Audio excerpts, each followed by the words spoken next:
盧九家族係澳門歷史上最重要嘅華人家族之一。盧九被稱為澳門第一代賭王，家族除咗經營賭業之外，仲有涉足金融、貿易、彩票、煙草、鴉片等商業領域，曾經喺澳門有舉足輕重嘅地位。想了解盧九家族喺澳門叱咤風雲嘅歷史，就要親身體驗同盧九相關嘅事蹟。今日我哋邀請到澳門理工學院中西文化研究所溫學權講師，帶領我哋見證盧氏家族命運嘅轉折，同埋澳門歷史波瀾嘅變遷。所以咁我哋由盧九開始講起啊。盧九佢原名係盧華少，係清末澳門嘅華商。好多人聽到佢個名就會以為佢係兄弟便排行第9，但其實佢得3兄弟嘅啫喎。咁盧九後生嘅時候咧就好窮嘅，佢10零歲嚟到澳門之後咧就開始從事呢個販賣豬肉嘅生意發跡，後尾就更加牽涉到唔同嘅行業，例如賭博、貿易、錢莊等等嘅生意，當中亦都以經營賭博最為出名。佢同佢長子盧廉若、侄仔盧光裕一齊經營咗賭博30幾年，被譽為澳門第一代嘅賭王。佢發跡之後咧，亦都好熱心澳門嘅公益事業，為咗表彰佢對澳門嘅貢獻，葡萄牙皇室曾經先後2次對佢頒授勳章，而盧九亦都通過捐納嘅制度，得到清政府對佢告授官銜，由商人階層躍升到士大夫嘅階層。講到盧九就不得不提，而家我哋身處嘅地方就係佢嘅家族舊居盧家大屋，而大堂呢一帶咧都曾經係清朝好多華商興建大宅嘅地方嚟㗎。咁盧家大屋咧係大概落成於1889年嘅。當年大屋實際上係有2間，即係大堂巷7號同埋9號，採用咗當時喺廣州等地好流行嘅廣府式民居建築風格。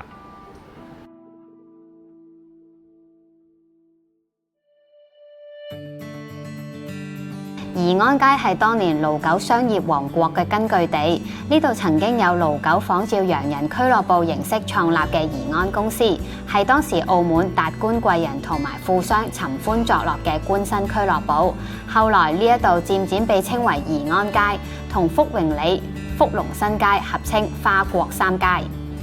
宜安公司雖然只係類似今日嘅私人會所或者俱樂部性質嘅場所，但係都要受到當時澳葡政府嘅嚴格監管，並且繳交響銀、印尼等等嘅稅項。而喺會員聚會嘅時候，都只可以做一啲例如睇報紙啦、睇書、唱歌聽戲等等類型嘅休閒活動，同埋一啲小規模嘅博弈遊戲，包括紙牌、骨牌、擲籌、象棋同埋鬥蟋蟀等等，係嚴格禁止進行當時好流行嘅翻攤博彩㗎。宜安公司係澳門史上有記載以嚟較早成立嘅私人會所。隨住社會發展，澳門有錢人越嚟越多，佢哋仿效宜安公司成立各種私人性質嘅會所，係澳門史上富庶階層嘅一種身份象徵。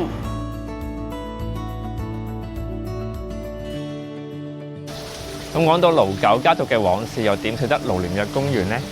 盧廉若公園原本係叫做魚苑，佢本身係一啲農田嚟嘅。咁盧九買咗呢塊地之後咧，就由長子盧廉若負責興建。喺澳門咧，好多人都會叫呢度做盧九公園嘅喎。咁可能係因為盧九家族喺澳門曾經影響好大啦，而盧廉若亦都子承父業，所以好多人都會將佢哋2父子混淆咗。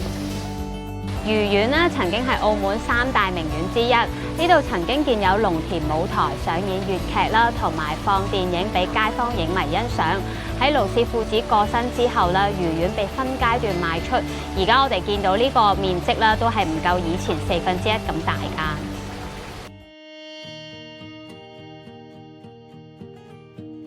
而喺盧廉若公園旁邊嘅培正中學咧，曾經都係魚苑嘅一部分。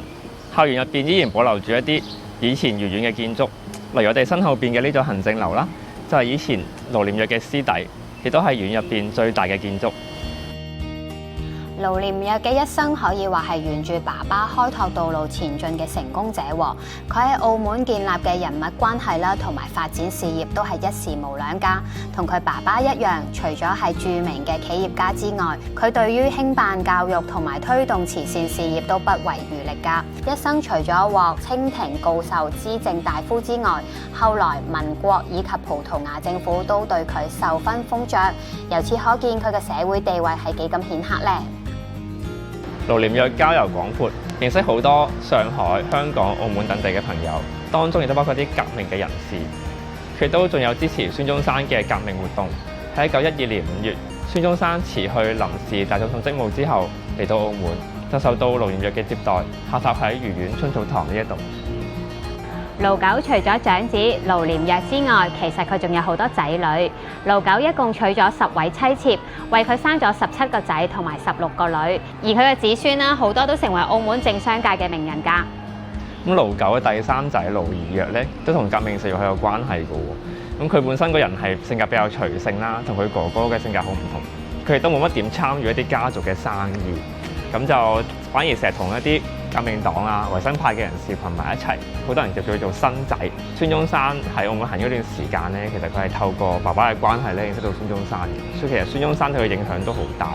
咁盧儀躍亦都喺早年咧曾經憑自己嘅實力咧孝順咗舉人。喺北京嗰段時間咧，佢同康有為咧係有一個往來嘅，咁就投喺恭親王溥慧嘅門下。盧儀躍早年都好反叛㗎，佢仿效革命黨人去剪辮，成為澳門第一位剪辮嘅人，仲激到盧九咧鬧佢不孝。後來佢去咗日本留學，橫濱保皇同埋革命兩黨都爭住請佢加入，最後佢選擇咗加入同盟會。咁喺1909年咧，盧儀躍仲聯同謝英伯等人咧組織咗同盟會嘅澳門支部，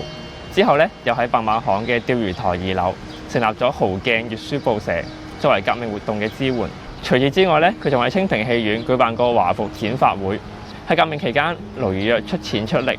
1985年，佢102歲嘅高齡辭世。佢生於晚清，經歷咗民國、抗日戰爭、內戰嘅動盪時代，一生見證咗一個世紀嘅風起雲湧。唔該晒溫生，盧九家族對澳門歷史發展有好重要嘅影響。澳門仲有一條以盧九命名嚟紀念佢嘅街道，所以話啦，澳門嘅街道背後有真係好多歷史故事㗎。如果大家有興趣了解更多有關澳門街道嘅故事，可以親身體驗漫步澳門街之認識澳門，發掘更多嘅故事㗎。